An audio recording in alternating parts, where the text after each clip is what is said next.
Greetings and welcome to the Vodkast. I am Jason Oliveira, as you guys may or may not know. We've had a lot of good times the last 2 years or so. Haven't had a lot of deep conversations with you guys. And unfortunately, today is going to be one of those days. So if you're here for the food reviews and the hot pickles, which I had every intention of eating this morning, I was just going to bust it open. We were going to share a moment together. But we're going to share a different kind of moment together because my cousin Ron passed away yesterday.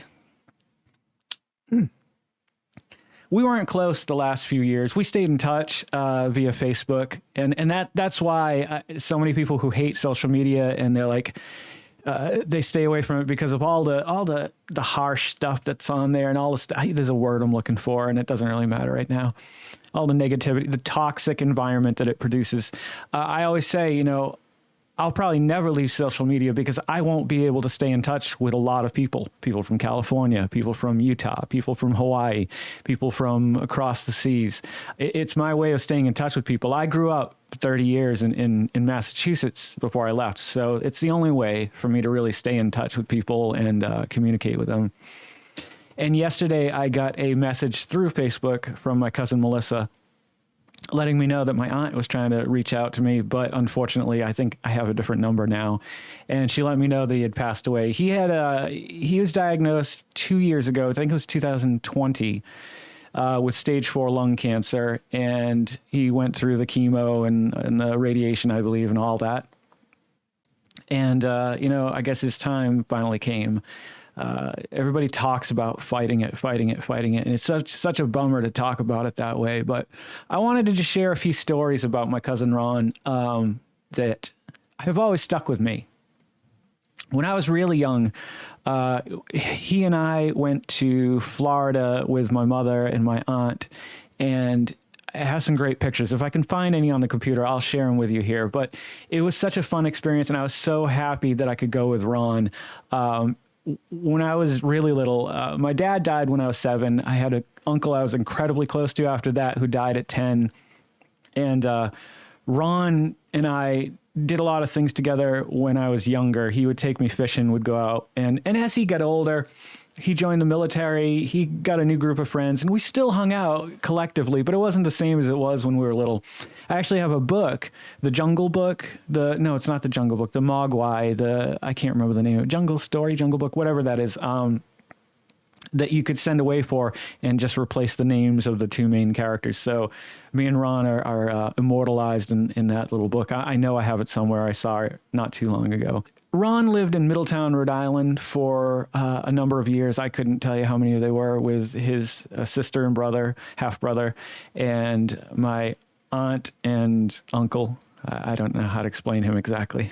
But I would go down to Middletown, Rhode Island 1 or 2 weeks in the summer to give my mother a break or whatever. I don't know why. And sometimes my grandmother would go with me. And we would cause so much havoc in that town. It was so much fun. I was like probably somewhere between 12 and 13. I don't know, right around that age.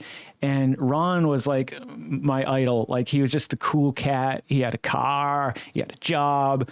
And like, we would go to, there was an abandoned, I don't know exactly what they manufactured there, but I know they manufactured the headphones that you get on airlines for free that had been abandoned. And they had these things, these giant metal things we would climb in. I guess they were old trash compactors or something.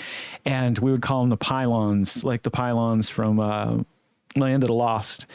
And those 2 weeks every summer was so much fun, just getting into trouble, not having to worry about things when you're young and you're a kid. And I'll never forget, there are some stories I probably legally shouldn't speak of on here, but there were some interesting debacles we got into down there.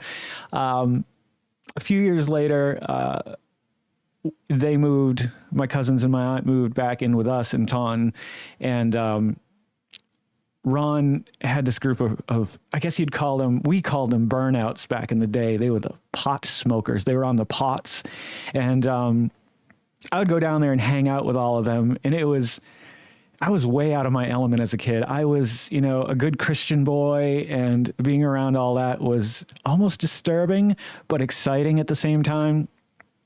And that's when I think Ron and I kind of went our separate ways. He was older. He had, was dating people. He eventually would go on to marry Pam and have Anne Marie and Crystal. And Anne Marie is having a baby that unfortunately he'll never get to meet, his grandson. And the real bummer of it all is that, now my aunt, Diane, has to live on. I cannot begin to imagine how that would impact me. I can imagine very easily how much it would. And my heart goes out to her.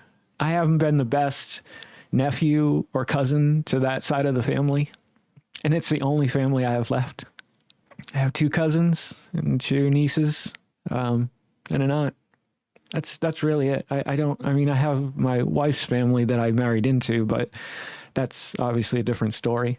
And I don't mean to bum you guys out, but he was 54. That's 7 years older than I am now. Like, that's terrifying to me. And our last conversation, I thank whoever you want to thank, ended really well. We always got into arguments online talking about guns mostly. Anywho, we resolved the whole issue, the whole gun issue together. And I felt really good at the end of that conversation that we could come to an agreement somewhere in the middle. And that's not an easy thing these days when people are so conflicted and so separated by beliefs now. And I just don't understand how we got to this point. I guess I kind of do. But I want to share one more story with Ron, about Ron with you guys before I let you guys go. It was, had to have been about, 89, 99, about 91, maybe 92. I was heavily involved in my church and I was going to youth group at the time. And we all went over to this landscape artist, beautiful man, Bob Johnson, to have a fire over near his man-made little pond thing. And he went back to the house, but he left his truck there because I can't remember why. Maybe he was getting marshmallows, let's say that. And Ron got the bright idea because we couldn't get the fire going. It just wouldn't get going. He's just like, hey, maybe he has got a gas tank or something in his truck. So we went and lo and behold, there's a gas tank. And the fire was burning. It was just small. And he poured it on the fire and it ignited in this like 10-foot tall, it was probably like 6-foot tall blast of fire. And we all fell back. And he was the only one that jumped up and he just started pouring sand on it. Sand. Like he jumped right in there. And I always thought, hey, man, you're crazy, but I respect that. Thankfully, it was an oil and gas mixture. Otherwise, we'd all have been in trouble because the canister itself probably would have blown up and would all have terrible burns or be dead. But those are the things that I got up to and got into with Ron. Always just little mischievous things that got us in small amounts of trouble, or at least that I can remember. I'm going to miss Ron. I wish we had been closer the last few years, and it's very enlightening. But like I always say, never live in fear of that moment. Always live in love. You have to. Embrace the ones that are around you today because they may not be there tomorrow. Thank you guys for stopping by and taking the time to listen to my ramblings this morning. I'm okay. I'm doing okay. It's just talking about it makes it tough. So you guys take care of each other, take care of yourselves, take care of one another and those around you who can't take care of themselves. I'm Jason Oliver. I'll see you guys in the next episode of the podcast.